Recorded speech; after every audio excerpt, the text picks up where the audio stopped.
Audio Jungle. নমস্কার বন্ধুরা, ED sports 009 এর পর্দায় আর একবার আমি তোমাদের কাছে। তো ডার্বি ম্যাচ গতকাল হেরেছে মোহনবাগান। শুধু হেরেছে বললেই বেশি বলা হবে না, মানে বিচ্ছিরিভাবে হেরেছে। মানে হেরেছে মানে ইদানিং মোহনবাগানকে এতটা পর্যালোচিত করবে কোনো দল, সেটা কিন্তু মোহনবাগানের কোনো সমর্থক স্বপ্নেও ভাবেনি। যেভাবে ইস্টবেঙ্গল কালকে মোহনবাগানের উপরে ডমিনেশন করে গেল, ইদানিং এরকম সিন কিন্তু দেখা যায় না। বেশ কয়েক বছর ধরে মোহনবাগান যে কাজটা করতো, বিশেষ করে ইস্টবেঙ্গল এগেনস্টে, ঠিক সেটাই কিন্তু করে দিয়ে গেল ইস্টবেঙ্গল গতকাল। মানে সর্বক্ষেত্রে প্যানোস ডিম্পারিস কিন্তু প্রতি ক্ষেত্রেই কিন্তু ব্যর্থ বললে ভুল হবে, চূড়ান্ত ব্যর্থ। এবং এক কথা বলতে গেলে হাবাস, মোহনবাগানের প্রাক্তন কোচ, যে কোচকে মোহনবাগান ম্যানেজমেন্ট চ্যাম্পিয়ন হওয়ার পরও আর কোনো চান্স দিল না, মানে তারপরে তাকে রিজেক্ট করে দিল। সেই রিজেক্টেড কোচ নিজের হাতে করে ইন্টার কাশিকে আইএসএলে উত্তীর্ণ করে, এবং সেই সুযোগে ইস্টবেঙ্গলে অস্কার বুঝে যখন ইস্টবেঙ্গল ছেড়ে চলে যায়, তখন কিন্তু ইস্টবেঙ্গলের নীতিরা কিন্তু সঠিকই ভেবেছিল এবং যত্রতত্র হাবাসের সাথে চুক্তি করে ফেললো এবং কাল বিলম্ব না করে একেবারে সই করে ফেললো ইস্টবেঙ্গলে। এবং হাবাস কি জিনিস, সেই জিনিসটা কিন্তু মোহনবাগান ম্যানেজমেন্ট বুঝুক আর না বুঝুক, মোহনবাগান সমর্থকরা কিন্তু ভালোভাবেই বোঝে। ম্যাচ রিডিং, ম্যাচ কীভাবে বের করে নিয়ে আসতে হয়, আমার তো মনে হয় আইএসএলের যে কোনো কোচের কিন্তু শিক্ষা নেওয়া উচিত এই হাবাসের কাছ থেকে। সঙ্গে এবছর বা আমাদের কিন্তু এই হাবাসেরই কিন্তু মুখোমুখি হতে হবে বারবার, এবং তার এগেনস্টে কিন্তু মোহনবাগানকে খেলতে হবে। তো তার এগেনস্টে যখন মোহনবাগান খেলতে হবে, তাহলে মোহনবাগানকেও কিন্তু সেরকম ধুরন্ধর কোচ নির্বাচন করা উচিত ছিল।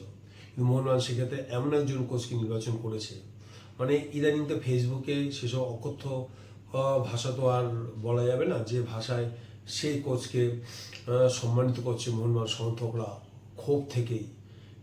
কেউ চায়নি কোচকে এইভাবে অপমান করতে, কিন্তু এতটাই ক্ষোভ উগড়ে দিয়েছে কোচের বিরুদ্ধে, কারণ কোচের কোনো প্ল্যান বি ছিল না।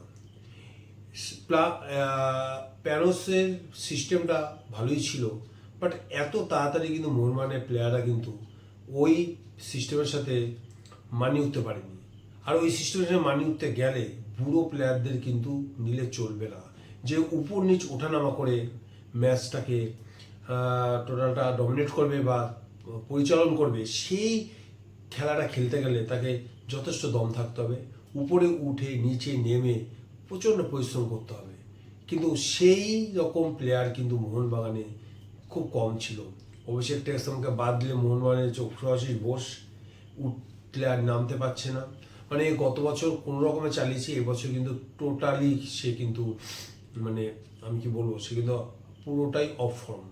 ইচ্ছা থাকলেও তার পক্ষে বয়সজনিত কারণে তার পক্ষে কিন্তু সম্ভব হচ্ছে না। সুতরাং এরকম একটা প্লেয়ারকে নিয়ে যদি সারা বছর চলতে হয়, তো মোহনবাগান কোচকে কিন্তু ভুগতেই হবে। আর মোহনবাগান কোচকে কিন্তু বুঝতে হবে যে কোন প্লেয়ারকে নেওয়া যায়, তো সেইভাবে তাকে টিম করতে হবে। এবং তার এই সিস্টেমে চলতে গেলে, মোহনবাগানকে চলতে গেলে কিন্তু এরকমই তরুণ প্লেয়ারদের নিয়েই চলতে হবে। আর রাহুল ভেকে 36 বছর বয়স, এরকম একটা প্লেয়ারকে মোহনবাগান সই করেছে বিশাল অর্থের বিনিময়ে। সে তো ডিফেন্সে, সেন্ট্রাল ডিফেন্স খেলছে, মানে কোনো রকম সেন্সই নেই, মানে কোনো রকম সংযোগই নেই উপরে প্লেয়ারদের সাথে, অন্য ডিফেন্সের প্লেয়ারদের সাথে যেটা কোনো আন্ডারস্ট্যান্ডিং কিন্তু চোখে পড়লো না। এবং প্রতি ক্ষেত্রে বল চেস করা, মানে বিপক্ষের পা থেকে বল কেড়ে নেওয়া, স্ন্যাচিং করা, সেরকম কিছুই নেই। তাদেরকে খেলতে দিল মোহনবাগান, পেনাল্টি বক্সে জাস্ট খেলতে দিল মোহনবাগান ডিফেন্ডাররা। এবং এই সিস্টেমে পড়ে রড্রিক্স, মানে যে নাকি গত বছরের ত্রাস ছিল ইস্টবেঙ্গলের, মানে প্রত্যেকটা ক্লাবেরই ত্রাস ছিল, সেই আলবার্টো রড্রিক্সও কিন্তু যেন কেমন হয়ে গেছে, মানে সিস্টেমের সাথে মানিয়ে নিতে পারছে না। সিস্টেমটা কিন্তু মোহনবাগানকে অ্যাবজর্ব করতে পারছে না, অ্যাডাপ্টেড হচ্ছে না। এবং যে কারণে ইস্টবেঙ্গলকে সুযোগ দিচ্ছে মোহনবাগান এই ডিফেন্স খেলার, কোন সময় বলটাকে কাটবে, তার আগেই ইস্টবেঙ্গল কিন্তু কাট করে ভিতরে ঢুকে গিয়ে যা কাজ করা করে দিয়েছে, দূর থেকে শট মারতে দিচ্ছে, মানে যা তা করে গেছে মোহনবাগান ডিফেন্সে। এই জিনিসটা কিন্তু গত বছর আমরা দেখিনি। টম আলডেড এবং আলবার্টো রড্রিগেজের যে জুটি, সেই জুটির সামনে কিন্তু যে কোনো ফরওয়ার্ড কিন্তু প্রচলিত হয়ে গেছিল, তারা অসহায় হয়ে গেছিল এই জুটির সামনে, চীনের প্রাচীর হয়ে দাঁড়িয়েছিল। সেই ডিফেন্স কোথায়? নাম বড় বড় নাম, রাহুল ভেকে, তারপরে অভিষেক টেক্সাম, তারপরে মেহতাব সিং, সুআশিস বোস, ভারত সেরা ডিফেন্স নিয়ে সেই পারফরমেন্স কিন্তু দেখাতে পারছে না। এবং সবচেয়ে বড় কথা, সেই পারফরমেন্স দেখাবার মতো যে স্ট্র্যাটেজি, সেই স্ট্র্যাটেজি কিন্তু আমরা প্যানোসের থেকে পাচ্ছি না। এবং প্যানো যে কী করতে চলেছে মাঝখানে, তো অতএব মানে কী যে প্ল্যানে খেলছে, প্লেয়াররা কেউ কাউকে চিনতে পারছে না, অজস্র ভুল পাস, মাঝবার থেকে ব্লকিংয়ের কাজ হচ্ছে না, যেটা আপুইয়া আগে কত, আপুইয়া কিন্তু সার্বিক খেলা খেলতে পারছে না। এই সিস্টেমে পড়ে মোহনবাগানের প্রতিটা প্লেয়ার কিন্তু একদম হাঁসফাঁস করছিল যে সিস্টেম থেকে কীভাবে বেরিয়ে আসা যায়। প্ল্যান বি বলে কিছু নেই, মানে কোচ এই যে মুহূর্তে 2-3টে গোল খেয়ে ফেলেছে, তখন ভাই অ্যাটাকিং ছেড়ে দিয়ে ডিফেন্সে নজর দাও। আর গোল না খাওয়া মানে কোনো রেকর্ড মানে ভাগ্য সুপ্রসন্ন, 5 গোলের রেকর্ড কিন্তু ব্রেক হয়নি, কোনো রকমে ধরে রেখেছে। এবং প্লেয়ারগুলো নিজেদের যথেষ্ট ইন্টেলিজেন্স, যথেষ্ট পার্সোনাল ইন্টেলিজেন্সে আছে, তাদের ইন্ডিভিজুয়াল ইন্টেলিজেন্সে দিয়েও কিন্তু ম্যাচটাকে জেতাতে পারবে না। ক্ষেত্র বিশেষে আমরা কালকে দেখেছি, একটা গোল মিস করেছে হয়তো লিস্টন ক্লাসও, কিন্তু সারা ম্যাচে কিন্তু যথেষ্ট চেষ্টা করেছে মনবীর সিং এবং লিস্টন ক্লাসও। সেই মনবীর সিংকেই তুলে নিল। এবং আমি বুঝতে পারছি না যে প্যানোসের ম্যাচ রিডিং, কখন কাকে তুলতে হবে, কখন কাকে বসাতে হবে, কখন কাকে, মানে আমি বুঝতে পারছি না কোচ কী করতে চাইছেন। কোচ তার প্ল্যানটা, আমি তো বারবার বলছি প্ল্যানটা যথেষ্ট ভালো, এই প্ল্যান যদি একবার ক্লিক করে যায় তাহলে ইন্ডিয়ার কোনো টিমের পক্ষে মোহনবাগানের সামনে দাঁড়ানো কিন্তু সম্ভব হবে না। কারণ মোহনবাগানের প্লেয়ার যেরকম আছে, সেই প্লেয়াররা কিন্তু এই সিস্টেমের সাথে মানিয়ে নিতে একটু টাইম লাগবে, ঠিকই দেখবো যে মানিয়ে নিতে পারে, এই প্লেয়ারদের পক্ষে কিন্তু সম্ভব ওই ফুটবল খেলা। বাট তার কাছে তো একটা প্ল্যান বি থাকবে। যখন এই সিস্টেম যখন ক্লিক করবে না, তখন তো ওই সিস্টেমে চলে যেতে হবে। যখন মোহনবাগান মুড়মুড় গোল খাচ্ছে, গোলটা ঠেকাতে হবে। যখন গোল খেয়ে আছে 3-4, তখনও প্যানোসে একই সিস্টেমে খেলে যাচ্ছে, ডিফেন্স ফায়ার রেখে, ডিফেন্স অরক্ষিত রেখে, ডিফেন্সে নজর না দিয়ে সেই অ্যাটাকিংয়ে চলে যাচ্ছে। অ্যাটাক করছে মোহনবাগান, এবং তার ফলস্বরূপ কিন্তু মোহনবাগান বেশ কটা গোলের সুযোগ পেয়েছিল। ম্যাকলেনের ব্যর্থতায়, লিস্টন ক্লাসের ব্যর্থতায় সেই গোলগুলো কিন্তু কার্যে পরিণত হতে পারেনি। বাস মনবের কিন্তু কালকে একটা দুর্ধর্ষ গোল করেছে। দেখো ওই গোলগুলো যদি হয়ে যেত, তাহলে খেলার রং কী হতো সেটাও কিন্তু বলা যায় না। তো কালকে সব দিক থেকে মোহনবাগানের লাক খারাপ ছিল। প্যানোসের কোনো স্ট্র্যাটেজি ক্লিক করেনি, হাবাসের প্রত্যেকটা স্ট্র্যাটেজি ক্লিক করেছে। প্লেয়াররা ক্লান্ত, এবং তারা শারীরিকভাবে এতটাই ক্লান্ত যে সেকেন্ড বারের জন্য ওই বলের জন্য দৌড়াচ্ছে। মোহনবাগানের এই খেলা কিন্তু আমরা আগে দেখিনি, বলের জন্য দৌড়ানো, নাছোড়বন্ধ মনোভাব, যেটা গত কয়েকটা আইএসএল মোহনবাগানে দেখা গিয়েছে, এবং জয়ের অন্যতম কারণই হচ্ছে সেটা। কিন্তু এবছরে বল পা থেকে বেরিয়ে গেলে সেই বল আবার লড়ে ফিরিয়ে নিয়ে আসা, সেরকম মানুষকে কিন্তু আমরা কালকে ইস্টবেঙ্গল এগেন্সে দেখতে পেলাম না। তার একটা কারণ আছে, যে ডুরান্ড কমিটি যে লিস্ট বানিয়েছে, মানে যে প্রোগ্রাম তারা করেছে, মানে সেই প্রোগ্রাম পরে মোহনবাগান কিন্তু যথেষ্ট বিব্রত। তার কারণ যেটা চ্যাম্পিয়ন, যে গ্রুপ চ্যাম্পিয়ন টিম, তাকে বাইরে যেতে হচ্ছে সেমিফাইনাল খেলার জন্য।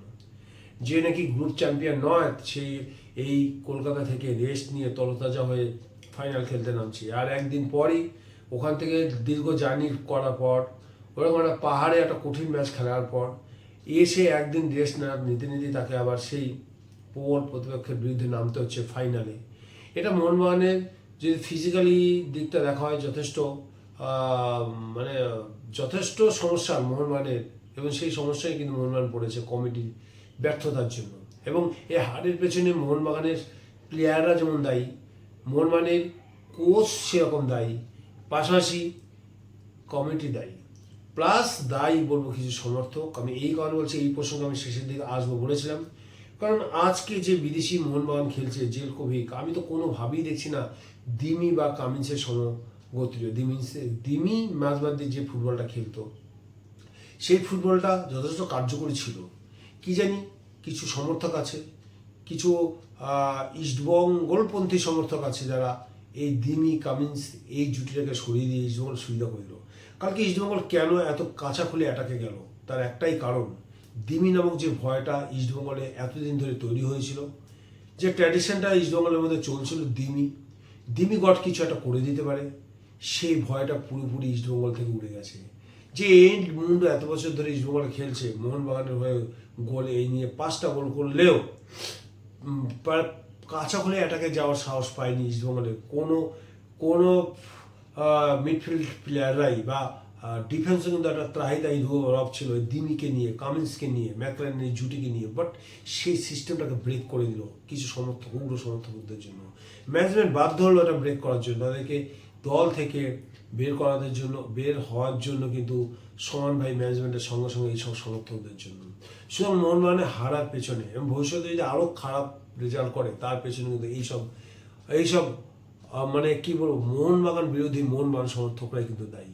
এটা আমি আরও একবার বলছি যে দিমি, কামিন্স এবং টম অলড্রেড যদি মোহনবাগানে থাকতো, এই লজ্জার হার কিন্তু মোহনবাগানে হতো না। মোহনবাগান কিন্তু 4 গোলের লজ্জার হার কিন্তু আইএসএল সবচেয়ে ব্যর্থ ফুটবল খেলেছে। আইএসএল এবং ডুরান্ড মিলিয়ে এতগুলো সিজন গেল, তার মধ্যে সবচেয়ে ব্যর্থ ফুটবল খেলেছে মোহনবাগান গতকাল, এবং পুরোপুরি ইস্টবেঙ্গলের কন্ট্রোল চলে গেছে। তা সত্ত্বেও বলছে মোহনবাগান কিন্তু ফিরে দাঁড়াতে পারে। দেখা যাক, আইএসএল আরও কদিন এই কোচকে চান্স দেওয়া দরকার, কিন্তু কোচেরও কিন্তু চান্স দিলে, সুযোগ দিলে কোচেরও কিন্তু একটা প্ল্যান বি বা সি করে রাখা দরকার। সবসময় তো সব স্ট্র্যাটেজি কাজ করে না, সব প্ল্যান তো কাজ করে না, তখন দ্বিতীয় কোনো প্ল্যান থেকে বাঁচাতে হবে দলকে। সেই প্ল্যান যদি তোমার হাতে না থাকে, তাহলে তো সেই বৈচিত্র্য ভরা ফুটবল তো আর হলো না। তো এই মোহনবাগান ফিরে আসবে, আইএসএলও মোহনবাগান ভালো ফুটবল খেলবে আশা করছি, এবং এর বদলা অবশ্যই মোহনবাগান নেবে। মোহনবাগান ম্যানেজমেন্ট যথেষ্ট এই বিষয়ে অ্যালার্ট। আরও একটা ভালো সুখবর দিচ্ছি যে এনরিক যে প্লেয়ারটিকে চেন্নাই প্রায় স্কটিশ যে প্লেয়ারটিকে চেন্নাই প্রায় সই করার পথে, সেই প্লেয়ারটাকে কিন্তু মোহনবাগান ছিনিয়ে নিল, এবং মোহনবাগানে 6ষ্ঠ বিদেশি রূপে এনরিক কিন্তু মোহনবাগানে সই করছে। যে প্লেয়ারটি স্কটিশ দারুণ ফুটবল খেলেছে, প্রচুর গোল আছে, ফিনল্যান্ডে খেলেছে, ইরানের ট্রাক্টর সেরা ক্লাব তাতে খেলেছে, এবং বহু ক্লাব ঘুরে এই মুহূর্তে মোহনবাগানে পথে হচ্ছে 6ষ্ঠ বিদেশি। এই বিদেশি অন্তর্ভুক্তির ফলে মোহনবাগানের শক্তি অবশ্যই বৃদ্ধি পাবে, এবং ম্যাকলারেন এবং মিগুয়েল এই জুটি যতদিন না ক্লিক করছে, ততদিন মোহনবাগানের খেলাটা কিন্তু খুলছে না। মিগুয়েল, ম্যাকলারেন এবং নবাগত মোহনবাগানের আর এক কুশলী প্লেয়ার ছাংতে অল্প সময়ের জন্য নেমেছিল, এইটুকু সময় দিয়ে তাকে বিচার করা যাবে না। এবং এই দলটা যদি আরও কয়েকদিন প্যানোস হাতে পায়, এবং প্যানোস যেটা করতে চাইছে, তার মন যেটা চাইছে, সেইটা যদি বেশ কয়েকদিন সে প্র্যাকটিস করার সুযোগ পায়, তাহলে এই দলটাই কিন্তু আগামী দিনে ইন্ডিয়ার যে কোনো টিমের পক্ষে বিভীষিক হয়ে দাঁড়াবে। এই বলে আজকে শেষ করছি। ভিডিওটি ভালো লাগলে লাইক এবং শেয়ার করতে একদম ভুলবে না। আর ভিডিওটা যারা এখনও পর্যন্ত এই চ্যানেলটিকে সাবস্ক্রাইব করোনি, কেন এত ওয়েট করছো? সাবস্ক্রাইব করে ফেলো, যাতে নতুন ভিডিও সবার প্রথম তোমরা পেতে পারো। আর ভিডিও দেখার জন্য অসংখ্য ধন্যবাদ। আবার দেখা হবে নতুন কোনো ভিডিওতে। বাই।